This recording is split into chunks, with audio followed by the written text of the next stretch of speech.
젊은 한국인 여성이 뜨거운 아프리카 태양 아래 만난 운명 같은 사랑 이야기입니다.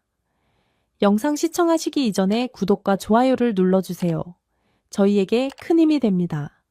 40을 간 넘긴 김소연은 수도권 근교의 한 중견기업에 다니며 빠듯한 일상을 견뎌왔다. 익숙해진 약속 반복되는 프로젝트 경쟁 속에서 정신없이 달리다 보니 어느 순간부터 허무함이 찾아들었다 먹고 살기 위해서라는 이유로 회사를 다니고 토요일 밤마다 찾아오는 불안함에 잠도 설쳤지만 누구에게나 있는 흔한 고민이라고 여겼다.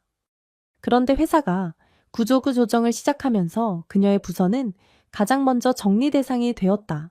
어쩔 수 없이 퇴사를 택해야 했던 날, 김소연은 회사 건물을 나오면서 짧게나마 이상한 해방감을 느꼈다. 동시에 가슴 속에는 이제 뭘 해야 하지? 라는 커다란 물음표가 생겼다. 그 물음표는 채워질 듯 마땅히 해결되지 않았다. 그러다 우연히 지인이 SNS에 공유한 봉사단 모집 공고를 보게 되었다. 국내에서 할 수 있는 일도 있었지만 해외의 봉사단에 대한 설명이 특히 눈에 띄었다. 아프리카 자퉁구 지역의 농촌개발 봉사라는 문구를 본 순간 낯선 호기심과 심장이 뛰는 긴장감이 동시에 찾아왔다. 평소라면 망설였을 그녀였지만 이번만큼은 한 번쯤은 과감하게 떠나보자 라는 생각이 컸다. 주변에선 만류했지만 이미 결심한 뒤였다. 어떻게든 한 번쯤은 완전히 새로운 세계에 가서 내가 할 수 있는 일을 찾아보자는 마음이 강했다. 지원서에 자신이 할 수 있는 기술과 경력을 적으면서도 스스로의 결정에 대한 설렘과 불안이 교차했다 막막함도 있었지만 한국에서의 굴레가 아니라 완전히 새로운 환경에서 새로운 사람들과 새로운 언어, 새로운 문화를 경험한다는 사실이 두근거렸다. 비행기표를 끊고 예방접종을 하며 준비를 마치는 동안 이미 그녀의 삶은 전혀 다른 궤도에 오른 느낌이었다. 호들갑스러운 친구들은 도대체 그 먼 곳에서 뭘 하려고? 라거나 거긴 위험해 라는 말을 쏟아냈다. 가족들도 우려와 응원을 교묘히 섞으며 그래도 가겠다면 건강만 잘 챙기라고 당부했다. 모든 것에 지쳐 새로운 무언가가 필요했던 김소연은 그렇게 자퉁구행 비행기에 몸을 실었다. 낯선 모험이 시작되는 순간이었다. 자퉁구의 국제공항에 내렸을 때 한껏 내리쬐어는 햇빛이 숨 막힐 정도로 뜨거웠다. 바람까지 이국적인 냄새를 품고 불어왔다. 공항에 마중 나와 있던 국제봉사단체의 현지 코디네이터 제임스는 따뜻한 미소와 유창한 영어로 소연을 맞이해 주었다. 경쾌한 악수와 함께 웰컴 투 자퉁우 라고 외치는 그의 목소리에 김소연은 자신의 선택이 조금은 떨리지만 옳았다는 확신이 들었다. 공항에서 봉사단 숙소가 마련된 자퉁우까지 이동하는 차 안에서 창밖 풍경은 점차 한국과 전혀 다른 모습으로 바뀌었다. 울창한 바오밥 나무와 먼지가 가득한 황토길 물동이를 이고 가는 여성들, 길게 장작더미를 쌓아둔 가게들 메이, 토레아이, 마을 곳곳을 지나면서 밝은 원색 계열의 전통 의상을 입고 걷는 사람들의 표정이 어찌나 해맑고 평온해 보이는지 어딘지 모르게 정신없는 수도권과 달리 이곳에선 시간이 좀 더 천천히 흐르는 듯했다. 차가 덜컹거릴 때마다 낯선 풍경을 하나씩 눈에 담으며 그녀는 자신이 정말로 지구 반대편에 와 있음을 실감했다. 무엇보다 이게 내가 원했던 자유로운 느낌이구나 라는 감각이 온몸을 타고 돌았다. 함께 봉사를 하러 온 한국인 몇 명과 현지인 스태프들이 함께 지낼 단층 건물 숙소는 생각보다 단출했다. 전기가 안정적으로 들어오지 않아 팬이 자주 꺼졌고 마실 물은 정수 필터를 거쳐도 약간의 흙 냄새가 났다 하지만 김소연은 그조차도 새로운 경험이라 여겼다. 도착 첫날은 정착과 오리엔테이션으로 시간이 훌쩍 지났다. 이튿날부터는 자퉁우 속한 마나카 마을에서 본격적으로 활동을 시작한다고 했다. 교육, 농업, 보건 등 여러 분야에서 봉사단이 해야 할 일이 많았지만 소연은 자신이 어떤 방식으로 마을 주민들에게 도움을 줄 수 있을지 아직 막막했다. 그럼에도 불구하고 마음속에 묘한 기대감이 있었다. 이곳에서 새로운 삶의 단서를 찾을 수도 있겠다는 희망이 그녀를 설레게 했다. 이튿날 아침 봉사단은 미니버스를 타고 마나카 마을에 도착했다. 작은 시장이 형성된 중심가를 지나 수수밭과 옥수수밭이 드문드문 보이는 한적한 길가에서 차가 멈췄다. 마을 주민들은 어디선가 하나둘씩 나타나 봉사단을 방했다. 어른들은 수줍은 미소를 지었고 아이들은 호기심 가득한 눈으로 그들 나라 언어로 안녕하세요 라고 인사했다. 소연이 맡게 된 업무는 마을 주민들의 영양 개선 프로젝트를 현지 보건소와 협업해 진행하는 것이었다. 자퉁우는 특히 어린이 영양실조 문제가 심각했는데 단백질과 미량 영양소가 부족한 식단이 큰 문제가 되곤 했다. 소연은 프로젝트를 위해 한국에서 간단한 식품, 보존 기술과 영양 교육 자료를 준비해 왔지만 현지에 직접 와보니 상황은 훨씬 복잡했다. 지역마다 식습관과 가용 식자재가 달라 최적의 방법을 고민하는데 시간이 걸렸다. 그래도 봉사단과 마을 사람들 모두 밝은 표정으로 함께 잘해보자 라는 분위기를 만들어 주었다.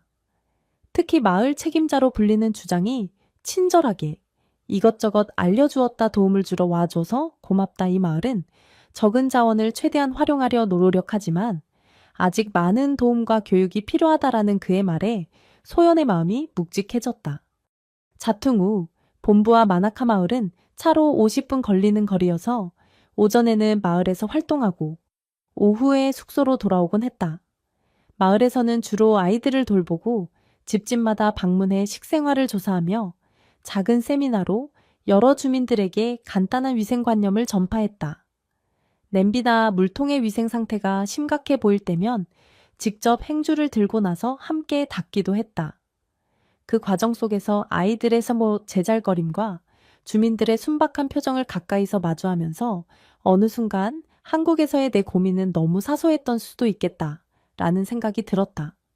며칠 뒤 한 초가집 앞에서 낯선 청년이 마을 아이들에게 글을 가르치고 있는 모습을 보게 되었다가니 칠판과 분필로 알파벳과 현지어 기초 단어를 설명하는데 아이들이 집중해서 잘 따르고 있었다.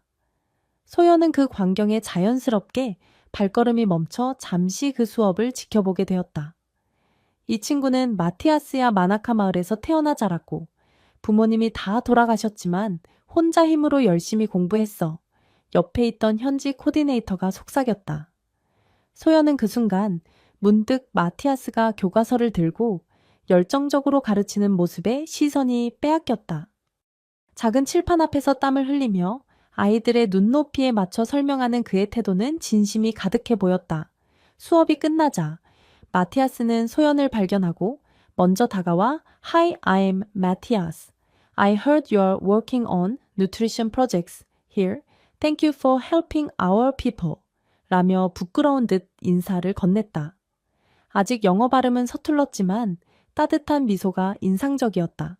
가까이서 보니 땀에 살짝 젖은 그의 이마가 지나치게 수고로워 보였다. 소연은 나야말로 당신이 이렇게 교육해주는 모습에 감동을 받았다. 고 조심스럽게 답했다. 뭔가 이유 모를 호감이 마음 한쪽에 피어오르는 것을 느끼면서도 소연은 그 기분이 연민 때문인지 혹은 정말 그의 열정에 끌린 것인지 헷갈렸다. 마을에서 일하던 봉사단원들에게 마티아스는 이미 유명한 사람이었다. 정식 교사 자격은 없었지만 자기 돈을 모아 간단한 학습 교재를 구입해 아이들을 가르치고 주변 어른들에게도 글씨와 계산을 알려주고 있었다.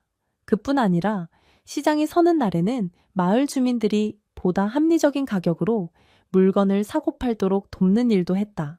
한마디로 마을의 해결사 같은 존재였다. 소연은 일주일에 3-4번씩 마나카 마을을 방문하면서 자연스럽게 마티아스와 다시 만나게 되었다. 처음에는 업무상의 필요로 마을 주민 데이터 수집을 하는 도중 통역을 부탁하기 위해 마티아스에게 도움을 청했다.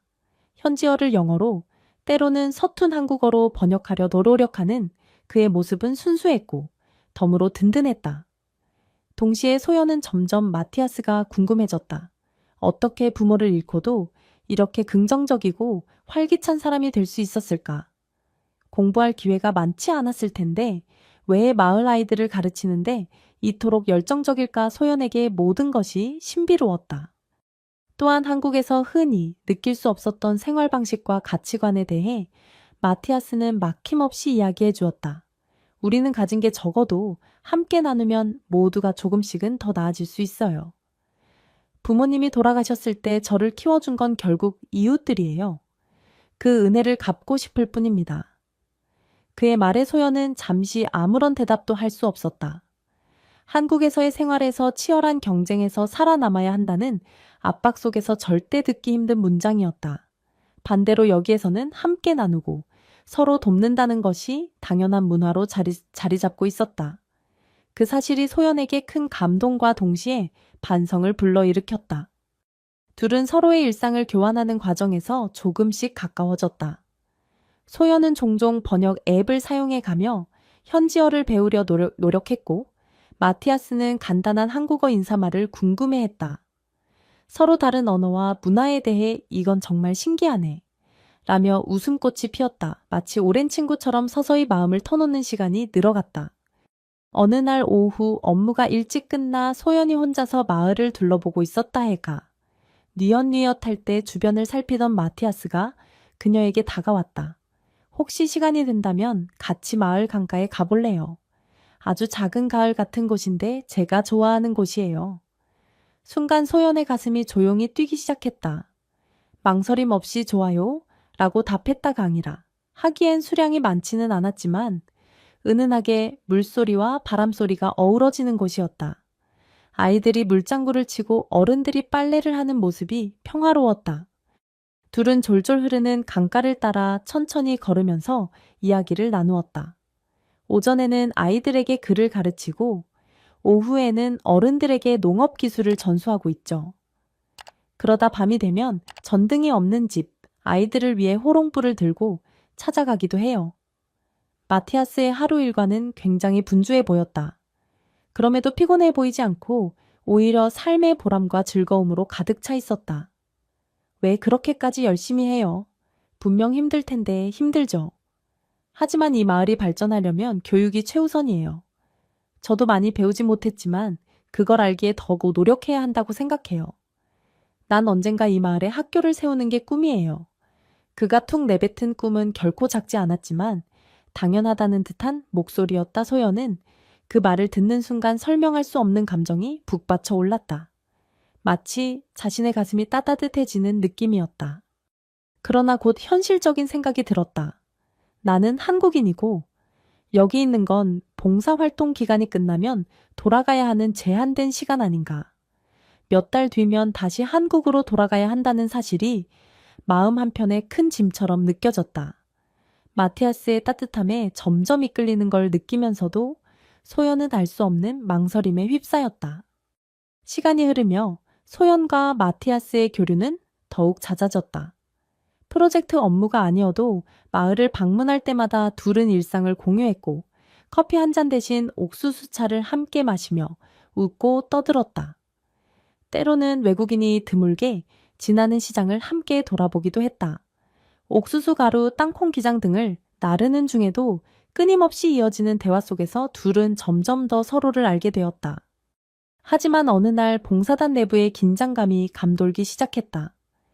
일부 국경지대에서 무장 강도가 등장해 여행객을 노린다는 소문이 돌았고 안전상 이유로 봉사활동 구역 밖으로는 외출을 자제하라는 지침이 내려졌다. 자퉁구 지역은 비교적 안전한 편이었지만 인근 국경지대에서 문제가 발생하면 전체 봉사단이 철수 명령을 받을 수도 있었다. 소연은 불안했다. 혹시라도 봉사가 중단되어 한국으로 돌아가야 한다면 마티아스와의 관계는 어떻게 될까? 이미 마음은 깊어질 대로 깊어져 있었다.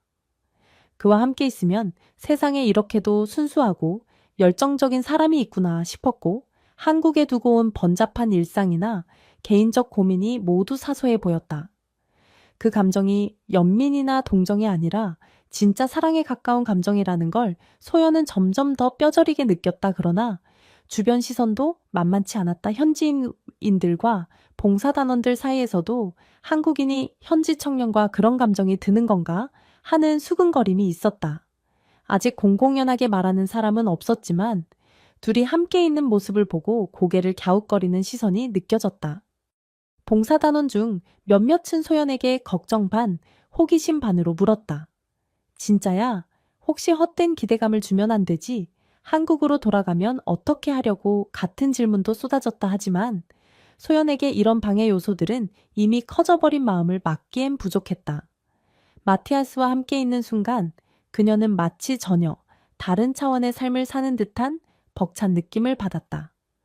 그것은 지치고 힘든 한국에서의 일상으로부터의 도피가 아닌 인간적인 관계와 가치를 새롭게 발견하는 여정 그 자체였다. 어느 늦은 오후 마을 보건소에서 긴급 소식이 전해졌다. 마나카 마을 근처에 있는 친척 마을에서 전염성이 강한 수인성 질병이 퍼지기 시작했다는 것이었다. 그 마을은 국경을 넘어 인근 지역에 가까웠는데 이미 몇몇 사람들이 현지에서 치료약을 구하러 갔다가 돌아오지 못했다는 이야기도 들려왔다. 당장 일손이 필요한 상황이었다. 보건소장과 봉사단은 필요한 의약품과 위생물자를 구해 그 마을로 직접 가져가야 한다는 결론을 내렸다. 그러나 안전 문제로 인해 선뜻 움직이지 못하고 있었다. 당시 봉사단 내부 규정상 국경 부근 이동은 제한되어 있었지만 상황이 심각해지면 예외적으로 승인 절차를 받을 수 있었다.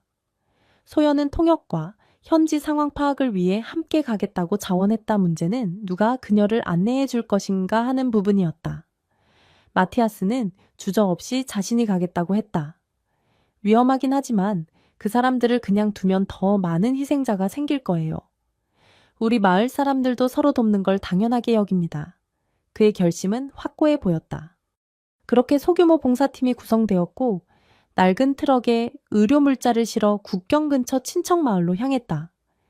여정은 쉽지 않았다. 도로 상태가 나빴고 중간중간 검문소에서 비공식 통행료를 받는 이들이 있었다. 밤이 되면 도로에 가로등 하나 없는 칠흑 같은 어둠이 깔렸다. 그때마다 운전수와 마티아스가 번갈아 가며 앞을 살피고 소연은 조마조마한 마음으로 함께했다. 불안과 긴장 속에서도 마티아스는 부드러운 목소리로 괜찮아요. 우리가 함께라면 잘 해낼 수 있을 겁니다. 라고 내었다. 소연은 그 말에 잠시나마 안정을 찾았다. 국경 가까운 마을에 도착했을 때 이미 질병이 빠른 속도로 번지는 상황이었다가니 천막에 환자들이 누워 고통을 호소했고 아이들과 노약자에게는 시급한 약품과 깨끗한 물이 절실했다. 봉사팀은 바로 분주히 움직였다. 소연은 지원받은 혈청과 의약품을 분류해 나르며 환자들의 기초 상태를 체크했다. 밤낮 없이 이어지는 노력 속에서 소연은 땀범벅이 되었지만 한순간도 쉬고 싶지 않았다. 이제야 내가 진짜 도움이 되고 있구나 라는 자부심이 샘솟았다. 그러나 문제가 생겼다. 일부 무장 강도가 주변 마을에서 약탈을 일삼는다는 소문이 번졌고 곧 봉사단은 즉각 철수를 검토해야 하는 상황에 직면했다. 현실적으로 이 마을을 지키는 안전 인력은 거의 없었고 봉사단 자체적으로도 무장 세력에 대응할 능력이 전무했다. 머물다가는 더 큰 위험이 생길 수도 있었다. 대부분의 봉사단원은 본부의 지시대로 철수를 검토하기 시작했지만 마티아스는 흔들리지 않았다. 환자들이 나아질 때까지만이라도 조금 더 머물고 싶어요. 제발 시간을 좀 주세요. 그는 애타게 호소했다. 소연 역시 만약 지금 떠난다면 제대로 된 치료조차 받지 못한 이들이 어떻게 될까요? 라며 남겠다고 주장했다. 상부와 교신이 이어졌고 결국 최소 인원만 남고 여성 단원들은 빠르게 복귀하라는 권고가 떨어졌다. 소연이 머물겠다는 뜻을 밝히자 봉사단 내에서는 아직 위험이 클 수 있다. 통역이나 보조 업무는 현지 스태프에게 맡겨도 된다며 만류했다. 하지만 그녀의 마음은 이미 굳어 있었다. 자신을 자퉁우에 데려온 것은 이런 순간에 조금이라도 보탬이 되기 위해서라는 강렬한 소명의식을 느꼈다. 그렇게 소연은 몇몇 현지 남성 스태프들과 함께 남기로 했다. 안전을 위해 밤에는 불을 최소화하고 당직자를 나누어 순찰을 돌았다. 마티아스는 아이들과 노인들을 위한 담요와 식량 확보를 위해 직접 총알바디를 자처했다. 한밤중에 먼 거리를 걸어 다른 마을의 지원 물자를 얻어오는 동안 언제 무장 강도가 나타날지 모르는 상황이었다. 소연은 극도의 긴장 속에서 마티아스가 돌아오기만을 기다렸다. 다행히 그는 무사히 돌아와 힘겹게 아이들과 노인들에게 필요한 옥수수 가루와 약간의 담요를 나눠줄 수 있었다. 이 모든 혼란 속에서 둘은 서로를 더 깊이 의지하게 되었다. 국경을 넘나들며 더없이 위험한 순간에도 따뜻한 말 한마디로 서로를 격려했다. 문득 소연은 이 사람과 함께라면 난 어디서든 내 삶을 지탱해 나갈 수 있을 것 같다. 라는 확신까지 들었다. 국적이나 인종 문화의 벽을 뛰어넘는 감정이란 이런 것일까? 가슴 속에서 뜨겁게 타오르는 무언가가 있었다. 다행히도 인근 군경의 순찰이 강화되면서 무장 강도의 위협은 서서히 사그라들었다. 국경북은 마을의 전염병 상황, 역시 봉사팀의 헌신적 노력으로 안정을 찾아갔다. 큰 위기를 넘긴 뒤 봉사팀은 자퉁우 본부로 다시 복귀했다. 모두가 탈진 상태였지만 무사 귀환에 대한 안도감이 컸다. 소연은 복귀 후에도 한동안 병원 진료와 영양 프로젝트를 병행했다. 마티아스는 늘 함께하던 일상으로 돌아왔지만 위기 속에서 더욱 깊어진 감정을 주체하기 힘들었다. 때때로 그는 소연에게 귀국하면 나를 잊을 겁니까? 라고 물었다. 소연은 애써 웃으며 그래도 난 내가 할 수 있는 한 최대한 연락할 거예요. 그리고 언제가 될진 모르지만 다시 돌아올 수도 있겠죠? 라고 답했다. 하지만 속으론 이미 떠나고 싶지 않았다. 봉사단 기간이 점차 끝나가면서 소연은 자신이 가진 한정된 시간에 대해 괴로워했다. 정말 모든 것을 포기하고 이곳에 남을 수 있을까 하는 근본적인 고민이 밀려왔다. 한국에 있는 가족들, 친구들, 그리고 사회적 기반을 모두 버린다는 건 결코 쉬운 일이 아니었다.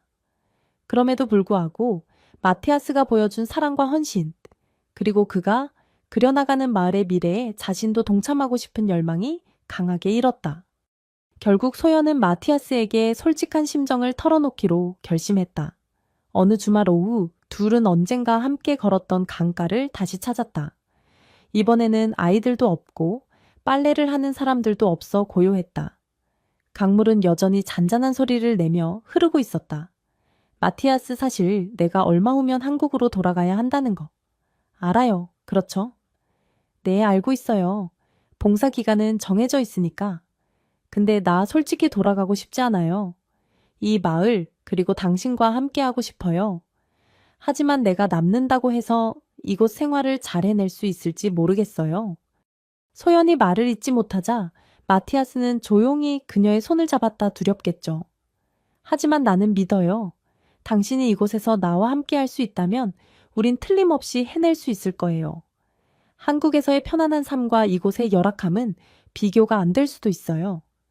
그래도 우린 함께라면 어떤 문제든 해결책을 찾을 수 있을 거라 믿어요. 그 순간 소연은 마티아스의 손을 꼭 쥐며 눈물을 쏟았다.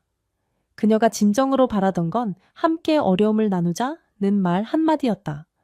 마티아스의 말은 바로 그것이었다. 봉사단 기간이 끝나가자 소연은 결정했다. 한국으로 돌아가는 대신 현지에 좀 더 머무르며 공식적으로 NGO 프로젝트에 참여할 수 있는 길을 찾기로 한 것이다. 다행히 봉사단체에서도 그녀가 그동안 보여준 헌신과 역량을 인정해 자퉁우 지부에서 계약직으로 계속 일할 수 있도록 배려해 주었다. 그 후 소연과 마티아스는 본격적으로 함께 생활을 시작했다. 물론 넘어야 할 산이 많았다.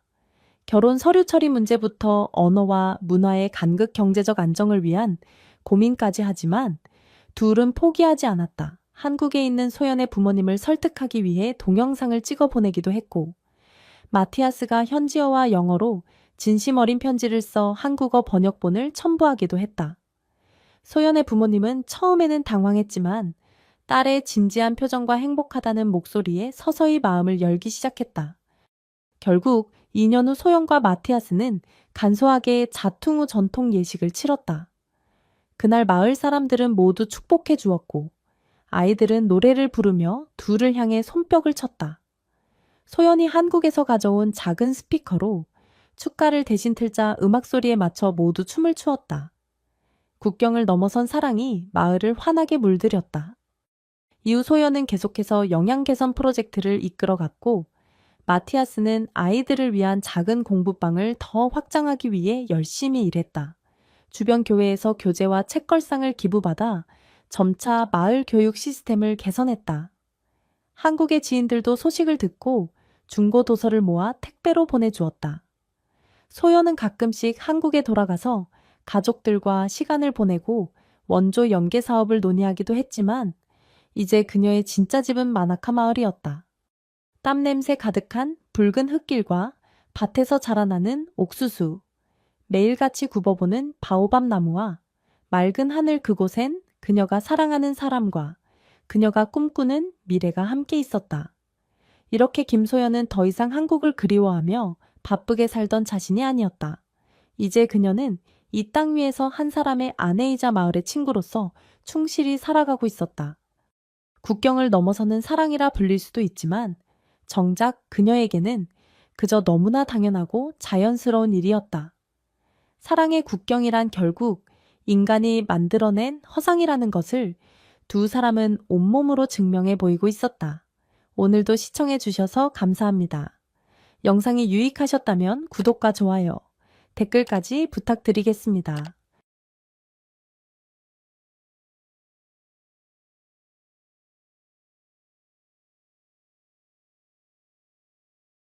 한국에 일을 하러 온 30대 러시아 금발의 미녀가 하숙집 주인 80대 노인과 매일 밤 시간을 가지며 사랑에 빠지게 되었고, 이후 80대 남성의 아이를 임신하게 되면서 생기는 파격적이지만 가슴 따뜻한 이야기입니다. 영상 시청하시기 이전에 구독과 좋아요 부탁드리겠습니다. 저희에게 큰 도움이 됩니다. 2025년 초여름 KTX 열차가 종착역인 속초에 도착하자 창밖으로 펼쳐진 짙푸른 동해 바다의 풍경에 마리나 페트로바 30맵 3세는 잠시 숨을 멈췄다. 그녀가 떠나온 러시아 모스크바의 모스크바 강가는 또 다른 광활하고 힘찬 에너지가 느껴지는 바다였다. 눈부시게 하얀 피부와 햇살을 머금은 듯한 금발, 그리고 깊은 호수처럼 푸른 눈동자를 가진 그녀는 주변의 시선을 단번에 사로잡을 만큼 빼어난 미모의 소유자였지만 그 아름다운 얼굴에는 낯선 땅에 대한 불안감과 어딘지 모를 깊은 우수가 서려 있었다. 모스크바 볼쇼이 발레 아카데미를 업하고 촉망받는 발레리나의 길을 걷던 그녀는 몇 해 전부터 시작된 고국의 혼란스러운 상황과 예술계의 경직된 분위기에 염증을 느껴 새로운 돌파구를 찾고 있었다 그러던 중 우연히 접하게 된 한국 전통 무용의 우아하고 정적인 아름다움에 매료되었고, 큰 결심 끝에 모든 것을 잠시 뒤로 하고 속초에 위치한 국립한국전통문화대학교의 외국인 연수 프로그램에 참여하게 된 것이었다 하지만 부푼 기대와 달리 속초에서의 첫날은 모든 것이 낯설고 혼란스럽기만 했다. 시끌벅적한 속초 사투리는 마치 외계어처럼 들렸고 음식은 입에 맞지 않았으며 사람들의 무심한 듯한 시선 속에서 그녀는 투명 인간이 된 듯한 깊은 소외감을 느꼈다. 예약해 두었던 숙소는 사진과 너무 달랐고 주변 환경도 열악했다. 모든 것이 계획대로 되지 않는다는 불안감과 함께 그녀는 불현듯 밀려오는 지독한 향수병에 시달렸다. 차가운 호텔방에 홀로 앉아 창밖의 짙푸른 동해의 바다를 바라보며 그녀는 자신의 선택을 후회하기 시작했다. 어쩌면 이곳에 온 것 자체가 큰 실수였는지도 모른다는 생각에 눈물이 핑 돌았다. 그때 어디선가 바람을 타고 날아온 은은한 솔 향기가 그녀의 코끝을 부드럽게 간지렸다. 마치 어머니의 품처럼 따스하고 평온한 그 향기에 이끌리듯 그녀는 무작정 호텔을 나섰다. 발길 닿는 대로 걷다 보니 그녀는 어느새 설악산 근처 오래된 소나무들이 울창하게 우거진 한적한 주택가에 다다랐다. 그리고 그곳에서 그녀의 인생을 전혀 다른 방향으로 이끌게 될 운명적인 장소를 발견하게 되었다. 마리나가 발견한 곳은 소량기뜰이라는 정갈한 이름표가 붙은 오래된 한옥식 하숙집이었다. 수령이 200년은 훌쩍 넘어 보이는 구불진 소나무 몇 그루가 마치 집을 감싸한 듯 마당을 둘러싸고 있었고 잘 가꿔진 뜰에는 철 잃은 자작과 모란이 화사하게 피어 있었다. 화려하지는 않았지만 오랜 세월의 깊이와 주인의 정성, 어린 손길이 느껴지는 고즈넉하고 평화로운 분위기가 감돌았다. 겉모습만 보고 섣불리 판단했던 이전의 실패를 떠올리며 잠시 망설였지만 대문 틈새로 흘러나오는 구수한 누룽지 냄새와 은은한 솔향기에 이끌려 그녀는 용기를 내어 초인종을 눌렀다. 잠시 후 삐걱거리는 소리와 함께 대문이 열리고 백발이 성한 노인이 모습을 드러냈다. 자신을 81세 김영호라고 소개하는 그는 마리나가 예상했던 것보다 훨씬 더 나이가 들어 보였다. 이른 나이가 얼굴에 깊은 주름과 약간은 구부정한 어깨에 고스란히 내려앉아 있었지만 그의 눈빛만큼은 젊은 시절의 총기를 잃지 않고 맑고 형형하게 빛나고 있었다. 그의 표정은 무뚝뚝해 보였지만 그 속에는 오랜 세월을 살아온 자만이 가질 수 있는 깊은 연륜과 따뜻한 인간미가 숨겨져 있는 듯했다. 그는 젊은 시절 이름난 도예가였으나 불의의 사고로 한쪽 손을 다친 후 평생 해왔던 작업을 접어야 했다고 했다. 그 후 대학에서 동양 철학을 강의하며 후학을 양성했지만 5년 전 퇴임하고 나서는 세상과 담을 쌓다시피 하며 이 오래된 집에서 조용히 응어 생활을 하고 있었다. 15년 전 아내와 사별하고 하나뿐인 아들은 캐나다로 이민을 가 거의 연락이 끊긴 상태였다. 그는 적적함을 달래고 아직 쓸모가 남아 있다면 자신의 남은 지혜와 경험을 젊은이들과 나누고 싶어 소일거리 삼아 하숙을 시작했다고 했다. 그의 말투는 과묵했지만 단어 하나하나에 무게와 진심이 담겨 있었다. 그는 마리나의 서툰 한국어와 영어를 인내심 있게 들어주었고 그녀가 머나먼 러시아에서 이곳 속초까지 오게 된 사연에 깊은 관심을 보였다어서 오시게 마리나라고 했나. 저 멀리 추운 나라에서 여기까지 오느라 고생이 많았겠구먼. 낯선 땅에서 의지할 곳 없이 얼마나 힘들었을까. 여기는 비록 누추하고 불편한 곳이지만 지내는 동안만이라도 내 집처럼 편히 생각하게. 내가 살갑게 챙겨주는 재주는 없어도 따뜻한 잠자리와 끼니 걱정은 않도록 해줄 테니. 혹여 마음이 힘들거나 어려운 일이 생기거든. 언제든 이 늙은이를 찾아오게나. 인생이라는 것이 원래 홀로 가기에는 너무 멀고 험한 길이니 잠시나마 서로에게 기댈 언덕이 되어주는 것도 의미 있는 일이 아니겠는가. 김영호는 마리나의 유난히 깊고 슬퍼 보이는 푸른 눈동자 속에서 그녀가 감추고 있는 남모를 아픔과 상처를 어렴풋이 읽어냈다. 그는 그녀의 아름다운 외모 너머에 있는 연약하고 섬세한 영혼의 연민을 느꼈고 왠지 모르게 그녀를 지켜주고 싶다는 마음이 들었다. 그는 하숙집의 몇 가지 간단한 규칙과 학생임을 감안한 저렴한 비용을 설명해 주었고 무엇보다 그녀가 이곳에서 마음의 안정을 찾고 다시 춤을 출 수 있을 때까지 묵묵히 지켜봐 주겠다고 약속했다. 그의 투박하지만 진심 어린 말과 깊은 눈빛 속에서 마리나는 그동안 느껴보지 못했던 강력한 신뢰와 안정감을 느꼈다. 그녀는 마치 오랫동안 자신을 기다려온 운명의 장소를 찾은 것처럼 망설임 없이 이곳에 머물기로 결정했다. 그날부터 소량기들은 그녀의 낯선 타향살이의 새로운 시작점이자 그녀의 인생을 송두리째 뒤바꿀 운명적인 이야기가 펼쳐질 무대가 되었다. 소량기들은 김영호의 과묵한 성품을 닮아 대체로 조용하고 차분한 분위기였지만 그 속에는 각기 다른 개성과 꿈을 가진 젊은이들의 건강한 에너지가 잔잔하게 흐르고 있었다. 아침 식사는 각자 해결했지만 저녁이면 김영호가 직접 끓인 구수한 된장찌개나 시원한 김치국을 중심으로 소박하지만 정갈한 밥상이 차려졌다. 그는 말없이 밥과 국을 퍼주며 젊은이들이 식사를 맛있게 하는 모습을 그저 흐뭇하게 바라볼 뿐이었지만 그 무심한 듯한 표정 속에는 그들을 향한 깊은 애정과 관심이 담겨 있었다. 식사를 마친 후에는 종종 루에 둘러앉아 김영호가 내어주는 따뜻한 차를 마시며 그날 있었던 일들을 두런두런 나누는 시간이 이어졌다. 마리나 외에도 소량기들에는 저마다의 사연을 안고 이곳에 온 젊은이들이 있었다. 필리핀 마닐레에서 온 관광경학과 학생 마리아 독실한 가톨릭 신자였지만 편견 없이 누구에게나 친절하고 상냥한 아가씨였다.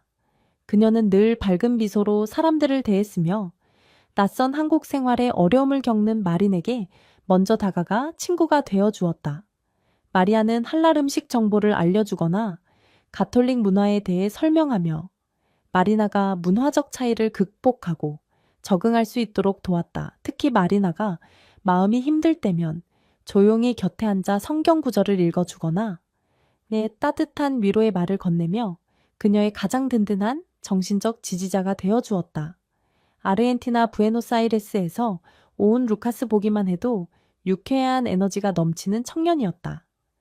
그는 속초의 한 체육관에서 탱고를 수련하며 한국 문화를 체험하고 있었다. 늘 흥겨운 아르헨티나 음악을 흥얼거리고 다니며 틈만 나면 하숙집 마당에서 현란한 탱고 동작을 선보여 사람들을 즐겁게 했다. 그는 마린에게 장난스럽게 한국의 최신 유행어나 비속어를 가르쳐주며 그녀의 웃음을 자아냈고 때로는 함께 설악 해변을 달리거나 서핑을 배우며 그녀 안에 잠재된 열정을 일깨워 주었다. 그의 긍정적이고 활기찬 에너지는 하숙집 전체에 생기를 불어넣는 활력소였다. 한국인 웹툰 작가, 지망생 은지 수줍음 많고 내성적인 성격의 여학생이었다. 그녀는 늘 방구석에 틀어박혀 그림만 그리는 듯 보였지만 사실은 누구보다 예리한 관찰력과 섬세한 감수성을 지니고 있었다. 그녀는 하숙집 식구들의 모습을 몰래 스케치하며 그들의 특징과 관계를 자신만의 웹툰 세계 속에 담아내곤 했다. 은지는 마리나의 고독과 슬픔을 누구보다 먼저 알아챘고 말없이 그녀가 좋아하는 간식을 챙겨주거나 예쁜 그림 엽서를 선물하며 조용한 방식으로 그녀를 응원했다. 그녀의 따뜻한 마음과 섬세한 배려는 마리나에게 큰 위로가 되었다. 일본 오사카에서 온 은퇴한 노신사 타로 씨. 그는 몇 년 전부터 장기 투숙하며 조용히 글을 쓰거나 뜰의 소나무를 돌보는 것으로 소일하고 있었다. 그는 김영호와 비슷한 연배로 두 사람은 종종 루에 마주 앉아 말없이 차를 나누거나 바둑을 두며 노년의 교감을 나누었다. 타로 씨는 평소에는 하숙집 일에 거의 관여하지 않았지만 오랜 세월을 살아온 현자처럼 때때로 젊은이들에게 삶의 지혜가 담긴 조언을 툭툭 던지거나 결정적인 순간에 갈등을 중재하는 역할을 하기도 했다. 이처럼 국적도 성격도 살아온 환경도 모두 다른 사람들이었지만 소량기 뜰이라는 공간 안에서 그들은 서로의 차이를 존중하고 서로에게 배우며 하나의 공동체를 이루어 가고 있었다. 그리고 그 중심에는 언제나 묵묵히 그들을 지켜보며 흔들리지 않는 느티나무처럼 버팀목이 되어주는 김영호가 있었다. 그는 마리아가 종교적인 이유로 어려움을 겪지 않도록 세심하게 배려해 주었고 루카스의 넘치는 에너지를 이해하며 그의 자유분방함을 존중해 주었다. 은지의 내성적인 성격을 격려하며 그녀의 재능을 칭찬해 주었고 타로 씨와는 오랜 친구처럼 깊은 우정을 나누었다. 마린에게는 더욱 각별했다. 그는 그녀가 다시 첼로를 연주할 수 있도록 오래된 악기를 수리해 주었고 한국 전통 무용을 배우는 그녀를 위해 공연 정보를 알아봐 주거나 때로는 직접 공연장에 동행해 주기도 했다. 김영호의 깊은 배려와 하숙집 친구들의 따뜻한 우정이라는 단단한 토양 위에서 마리나는 마침내 상처 입은 뿌리를 내리고 다시금 삶의 의지를 다지기 시작했다. 그녀의 푸른 눈동자에는 점차 과거의 슬픔 대신 미래에 대한 희미한 기대감이 차오르기 시작했고 굳게 닫혔던 그녀의 마음의 문도 한 뼘씩 열리고 있었다. 평온한 시간도 잠시 마리나의 위태로운 행복을 시기라도 하듯 잔인한 운명의 그림자가 다시 그녀를 덮쳤다. 어느 늦가을 단풍이 곱게 물든 속초의 거리를 걷던 그녀에게 한 통의 국제전화가 걸려왔다. 모스크바에 남아있던 그녀의 오랜 스승이자 정신적 지주였던 노수가 지병 악화로 위독하다는 소식이었다. 그는 전쟁의 혼란 속에서도 마리나에게 끊임없이 연락하며 그녀의 안부를 걱정하고 한국행을 격려해 주었던 유일한 희망의 끈이었다. 그 소식을 접한 순간 마리나는 겨우 붙잡고 있던 마지막 이성의 끈을 놓아버렸다. 그녀는 길 한가운데서 주저앉아 오열했고 행인들의 걱정스러운 시선도 아랑곳하지 않은 채 한참 동안 슬픔을 토해냈다. 그날 밤 하숙집으로 돌아온 마리나는 마치 실어증에 걸린 사람처럼 아무 말도 하지 않았다. 그녀는 식사도 거른 차에 자신의 방에 틀어박혀 낡은 첼로를 꺼내 들었다. 그리고 밤새도록 처절하고 비통한 선율을 연주했다. 그 소리는 단순한 음악이 아니었다. 그것은 전쟁으로 모든 것을 잃고 머나먼 타국 땅에서 마지막 희망마저 잃어버린 한 젊은 영혼의 절규이자 세상의 모든 슬픔을 응축한 듯한 비탄의 노래였다. 첼로의 낮은 혀는 그녀의 끊어질 듯한 흐느낌을 대변했고 높은 혀는 하늘을 찌를 듯한 그녀의 분노와 원망을 토해냈다.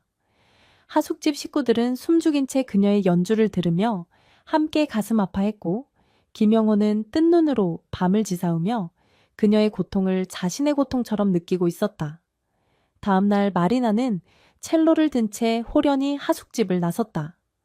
그녀의 행선지는 아무도 몰랐다. 걱정이 된 김영호와 하숙집 식구들은 사방으로 그녀를 찾아 헤맸고 해질녘이 되어서야 설악 해변의 한적한 솔밭에서 너덜너덜한 채 앉아있는 그녀를 발견할 수 있었다.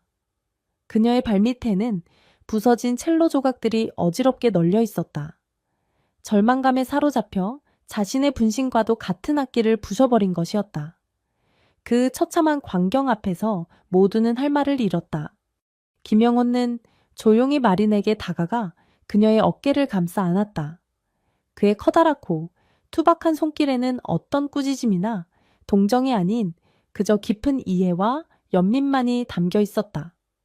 그는 아무 말 없이 그녀를 부축하여 하숙집으로 데려왔다. 그리고는 그녀를 자신의 거처이자 오래된 책들과 도자기, 그리고 그가 직접 빚었으나 세상에 내놓지 않은 투박한 작품들이 가득한 작업실 겸 사랑방으로 이끌었다. 방 안에는 은은한 소량과 마른 흙냄새, 그리고 오래된 종이 냄새가 뒤섞여 묘한 안정감을 주었다. 마리나 얼마나 괴롭고 힘들면 자신의 영혼과도 같은 악기를 부셨을꼬. 오죽하면 그랬을까 다 안다.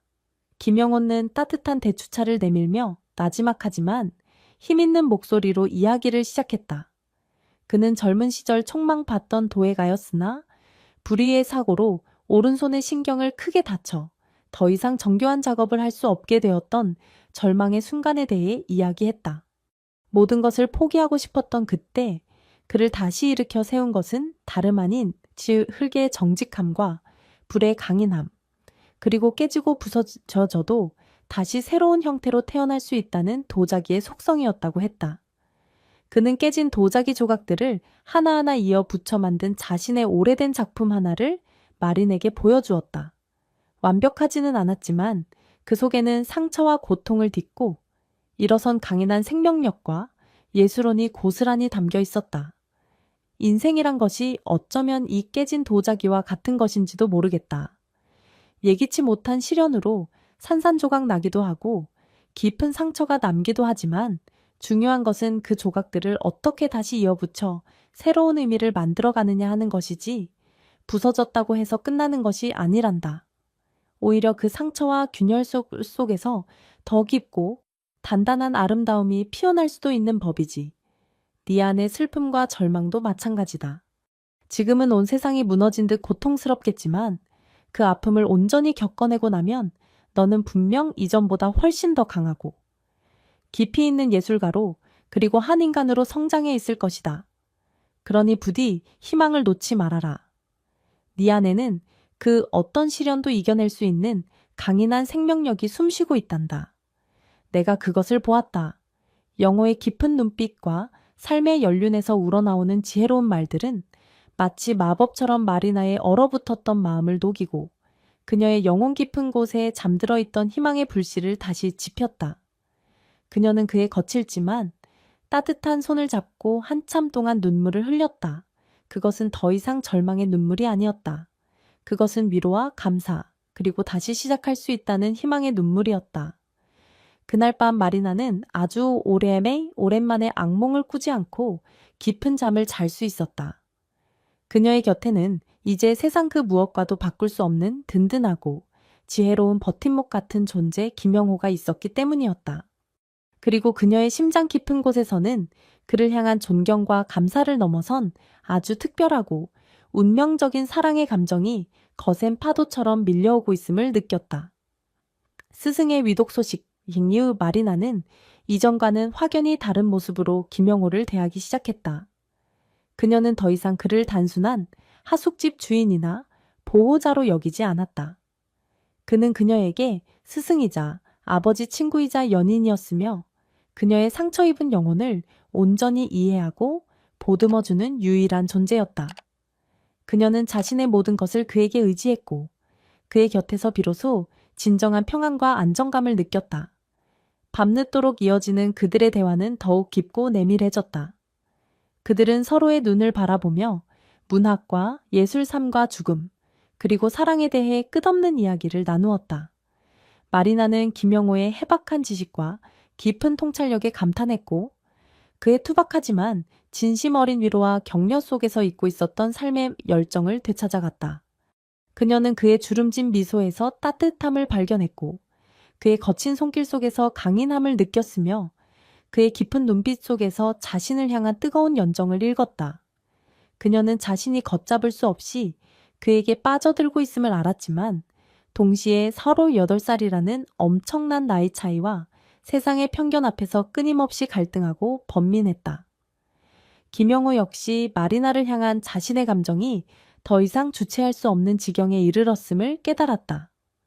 전쟁의 상흔 속에서도 꺾이지 않는 그녀의 강인한 생명력 순수하고 맑은 영혼, 그리고 눈부시게 피어나는 젊음과 아름다움은 그의 잊혀진 심장을 다시 뛰게 만들었다. 그는 마리나를 통해 삶의 마지막 순간에 찾아온 기적과도 같은 사랑을 경험하고 있었고 그녀와 함께하는 매 순간이 너무나 소중하고 행복했다. 하지만 그는 동시에 깊은 죄책감과 책임감에 시달렸다.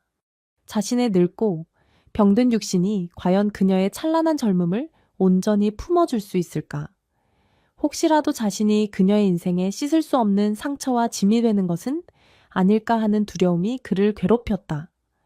그는 이 위험한 사랑을 여기서 멈춰야 한다고 스스로를 다그쳤지만 마리나의 슬픔 어린 푸른 눈동자와 자신을 향한 절대적인 신뢰 앞에서 그의 결심은 번번이 무너져 내렸다.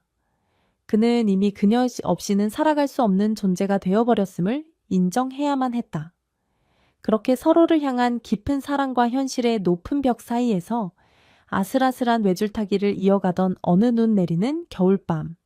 마침내 그들의 감정은 모든 경계를 넘어 하나로 포개졌다.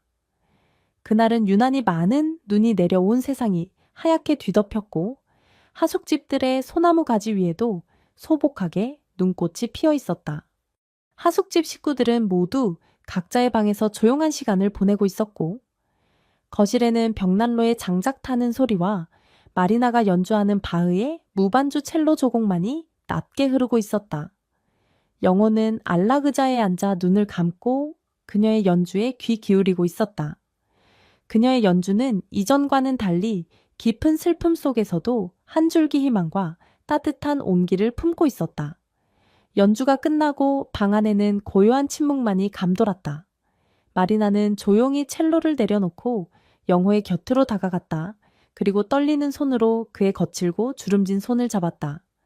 선생님, 아니 영호 씨, 저 당신을 사랑해요. 아주 많이요. 이 마음이 잘못된 것이고 세상이 우리를 비난할 거라는 것도 알아요. 하지만 더 이상 제 마음을 속일 수가 없어요. 당신 없이는 살 수 없을 것 같아요. 영호는 마리나의 갑작스러운 고백에 잠시 숨을 멈췄다. 그의 눈에는 망감이 교차하는 듯 복잡한 빛이 어렸다. 그는 마리나의 손을 마주잡고 그녀의 푸른 눈동자를 깊이 들여다보았다.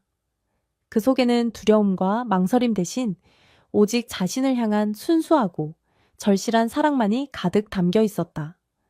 그는 더 이상 망설일 이유가 없었다. 그는 남은 생이 얼마가 될지는 모르지만 그 마지막 순간까지 이 여인과 함께하고 싶었다. 그는 마리나의 이마에 부드럽게 입을 맞추며 떨리는 목소리로 대답했다. 마리나, 나의 마리나, 나 역시 그대를 내 생의 마지막 여인으로 사랑하오. 세상이 우리를 어떻게 보든 나는 그대의 손을 놓지 않을 것이오. 우리 함께 갑시다. 이 험한 세상을 서로에게 의지하며 함께 건너갑시다.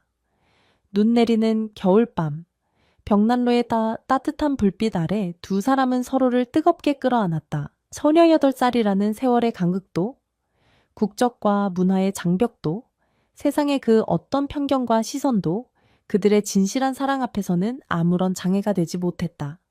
그 밤 소량기 뜰에서 세상이 이해하지 못할지도 모르는 그들의 특별하고도 위험한 사랑은 마침내 그 어떤 폭풍 후에도 흔들리지 않을 깊고 단단한 뿌리를 내리고 있었다. 김영호와 마리나의 사랑은 조심스럽지만 깊이를 더해갔다. 그들은 하숙집 안에서는 여전히 서로를 존중하는 관계로 행동했지만 둘만의 시간에는 세상 누구보다 다정하고 열정적인 연인이 되었다. 함께 장을 보고 요리하며 소소한 행복을 나누었고 주말이면 인적이 드문 동해안의 작은 포구를 찾아 함께 걷거나 설악산의 고즈넉한 암자를 찾아 마음의 평화를 얻기도 했다. 영호는 마린에게 잊고 있었던 젊은 날의 열정을 되찾았고 마리나는 영호의 곁에서 전쟁의 상처를 치유하고 새로운 삶의 희망을 발견했다. 그들은 서로에게 없어서는 안 될 존재가 되어 가고 있었다 하지만 그들의 행복은 늘 위태로운 유리 조각 위에 있는 듯 불안했다. 그들의 관계를 의심하는 동네 사람들의 날카로운 시선과 은근한 수근거림은 그들을 늘 긴장하게 만들었다. 특히 박 여사와 같은 일부 몰지각한 이들의 악의적인 험담은 그들에게 깊은 상처를 주었다. 혹시라도 그들의 관계가 세상에 알려져 영호가 평생 쌓아온 명예가 실추되거나 마리나가 비난의 대상이 될까봐 그들은 늘 노심초사했다. 무엇보다 영호의 이른 나이와 건강 문제가 그들의 미래에 어두운 그림자를 드리우고 있었다 그러던 어느 봄날 마리나는 자신의 몸에 찾아온 놀라운 변화를 깨닫게 되었다. 3개월간 생리가 없었고 극심한 피로감과 함께 전에 없던 입덧 증상이 시작된 것이다. 설마 했던 예감은 현실이 되었다. 임신 테스트기의 두 줄은 너무나도 선명했다. 그녀는 기쁨과 동시에 거대한 충격과 두려움에 휩싸였다. 영호와의 사랑의 결실이라는 사실은 더없이 행복했지만 과연 이 아이를 건강하게 낳아 기를 수 있을지에 대한 현실적인 걱정이 앞섰다. 영호의 나이와 건강 상태, 그리고 자신들의 불안정한 관계와 세상의 차가운 시선까지 모든 것이 거대한 벽처럼 느껴졌다. 4일을 홀로 고민하던 마리나는 마침내 용기를 내어 영에게 임신 사실을 털어놓았다. 그의 반응은 마리나가 예상했던 것 이상으로 충격과 혼란 그 자체였다. 그는 한동안 아무 말도 못한 채 창백한 얼굴로 서 있기만 했다. 마리나는 그의 침묵 속에서 최악의 상황을 떠올리며 절망감에 빠져들었다 하지만 잠시 후 영호는 떨리는 손으로 마리나의 어깨를 감싸 안았다. 그의 눈에는 뜨거운 눈물이 하염없이 흐르고 있었다. 그것은 단순한 놀라움이나 당혹감이 아닌 평생을 기다려온 기적을 마주한 자의 깊은 감격과 경외감의 눈물이었다 마리나. 나의 아가, 이게 꿈은 아니겠지. 신께서 이 늙은이에게 이런 선물을 내 평생의 소원이 이제야 이루어지는구나. 그는 흐느낌 속에 말을 제대로 잇지 못했다. 그는 젊은 시절 아내와의 사이에서 아이를 간절히 원했지만 끝내 갖지 못했던 깊은 슬픔을 평생 가슴에 묻고 살아왔던 것이다. 그에게 마리나의 임신은 단순한 사건이 아니라 평생의 한을 풀어주는 기적이자 신의 축복이었다. 그는 마리나의 아직은 평평한 배 위에 조심스럽게 손을 얹고 벅찬 감동으로 속삭였다. 마리나, 나의 마지막 사랑. 그리고 이 아이는 내 삶의 이유이자 전부가 될 것이다. 세상이 우리를 어떻게 보든 상관없다. 나는 너와 이 아이를 위해 내에 남은 모든 것을 바칠 것이다. 우리는 이제 진짜 가족이 되는 것이다. 영호의 진심 어린 고백과 뜨거운 눈물 속에서 마리나를 짓눌렀던 모든 두려움과 불안감은 봄눈처럼 녹아내렸다. 그녀는 그의 품에 안겨 함께 기쁨의 눈물을 흘렸다. 두 사람은 서로의 존재와 뱃속의 작은 생명에 대한 깊은 감사와 사랑을 확인하며 앞으로 닥쳐올 그 어떤 시련과 역경에도 굴하지 않고 이 소중한 생명을 지켜내기로 굳게 아주 굳게 맹세했다. 그들의 비밀스럽고 위태로웠던 사랑은 이제 새로운 생명의 탄생과 함께 세상 앞에 당당히 그 모습을 드러낼 준비를 하고 있었다. 그들의 이야기는 이제 단순한 로맨스를 넘어 생명의 존엄함과 가족의 의미를 되새기게 하는 숭고한 드라마로 나아가고 있었다. 마리나의 임신 소식이 하숙집 안팎으로 알려지자 예상대로 세상은 잔인한 편견과 비난의 화살을 그들에게 겨누었다. 주책맞은 늙은이와 요망한 외국 여자의 불장난 태어날 아이, 인생만 불쌍하게 됐다. 돈 보고 늙은이에게 빌붙은 것, 이라는 식의 악의적인 소문과 험담이 꼬리에 꼬리를 물고 퍼져나갔다. 특히 박 여사와 같은 부류의 사람들은 마치 정의의 사도라도 된 양 앞장서서 그들을 비난하고 손가락질했다. 그녀는 동네 경로당과 부녀회 등을 찾아다니며 확인되지 않은 유언비어를 퍼뜨렸고 심지어 영호의 먼 친척들에게까지 연락하여 두 사람의 관계를 회부놓으려 했다. 엎친 데 덮친 격으로 캐나다에 살고 있던 영호의 아들이 아버지의 소식을 전해 듣고 급히 귀국했다.